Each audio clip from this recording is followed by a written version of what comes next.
Hello, this is Bill Gallagher. Welcome back. Straight Talk with Bill Gallagher. And we're doing some training bites, some small trainings on restoring the culture of trust in the workplace.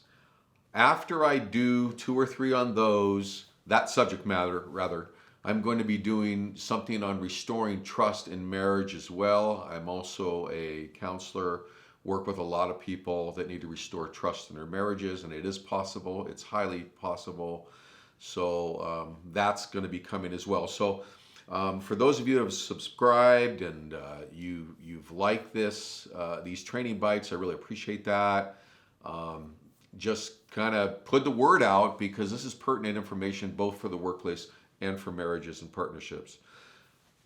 I got a phone call some years ago from a hospital, and they knew of my training. I go places, I train, I do a lot of different things. And they said, we would like for you to spend a day with us, our management team at the hospital. And they told me where the location was going to be. And I said, well, fine. Well, what would you like me to speak on? And she said, we want you to do something called the meeting after the meeting. And at that time in my career, I hadn't really heard that phrase before, so I kind of chuckled and I said, well, what does that mean? And she said, well, we as a management team, there's about 20 of us, and so we'll have a big meeting in our conference room, and we'll share around the table about some of the new changes that we're going to make. The upper management is sharing with the rest of the management team about the new changes that we're going to make at the hospital, and ideas. We might go to a new computer program, and usually when people hear that, they hide under the desk. Anyhow, we're thinking about a new computer program and different types of protocols that's going to change going forward.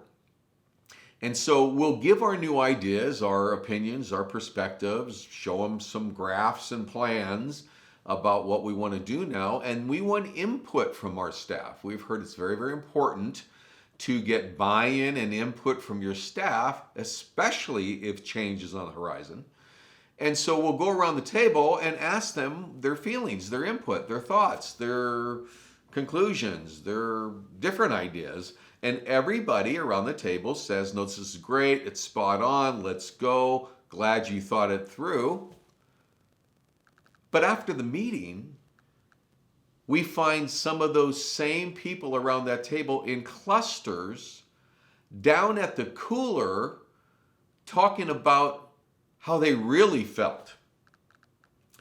And I went, whoa, I can do something like that. So I show up at this one-day retreat, and I told them I thought this was a very interesting subject matter. And one of the first things I said is, it sounds like there could be, just for a heads up, some distrust issues in your culture. And one of the gentlemen spoke up, had been with a hospital for years. He goes, no, wait a minute. We've taken pride in our culture of trust here at the hospital for many, many, many years. And I said, well, with all due respect, sir, if you had a culture of trust, then you wouldn't have your team not open up around the conference table, but being down the hallway talking about how they really feel with their coworkers. You have some trust issues in your culture here. And so what we did was we spent the next 2 portions of a day in the morning, we talked about why is it, how is it, what perpetrated or motivated your team to come to a point where they didn't feel they could be transparent around the conference table, but talk about how they really felt later. And here's some of the answers that they came up with. I was very, very fascinated. I said, why would your staff do that? Why would they not be open up to you and talk to you about how they felt? And one answer was, well, they felt that the issue was already decided before they asked for our input.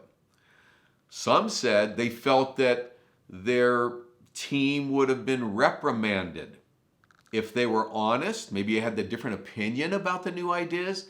they would be reprimanded by their supervisor, and they didn't feel very, very safe about that. Another answer was there was never any follow-up. If we went through the pains, if you will, of coming up with a new idea or another view to look at, and the leadership, the upper management, would never get back to us. They would never email us back. They would never talk about it. It was just like we shared what our dream was or our thought was, never brought up again. That was very, very discouraging because there was no follow-up. Others said, well, we didn't want to be, we feel that our team didn't want to be pot stirrers. You know, if you say something that is in a little bit of opposition to the presented ideas, they're asking for our input. But if we go, you know, what if you try this instead? You know, then we feel like maybe we created a problem. Another answer was there are just some shy people. Another answer was new hires. They don't feel the confidence to speak up yet. And then the others said, well, we think that we have inadvertently blown some people off. And they came up with their ideas and we just kind of shut it down. So those were some. They came up with 18 reasons, actually. 18 why their staff didn't trust them. Their management team didn't trust them. And so in the afternoon, we talked about, now, what could we do to prevent a culture of trust at this hospital? And these are some of the answers they gave here. They said, from now on, no suggestion is a stupid one. We want everyone that opens up around this table in our culture to know that we're listening and taking careful notes of it. They were determined.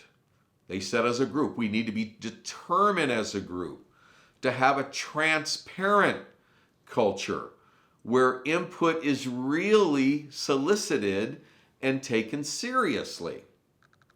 They also said they made a point within 24 hours of any staff meeting to contact the people that shared their ideas to thank them for it, and they appreciated it and probably might even put it on the agenda for the next staff meeting. They also had the freedom, they said, they want to be able to say to the staff member that had an idea, we really thank you for your input, but they gave specific reasons or suggestions that why that idea wouldn't work at this particular time. So they were honest. They were honest with their teams.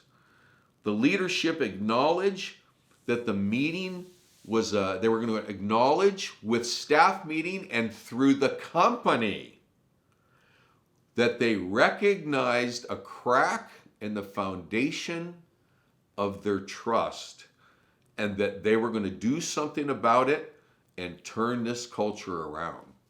So there's just some ideas. And by the way, if in your workplace there is skepticism, you have high turnover, for whatever the reason, they don't open up to you. They sit in staff meetings with their arms folded.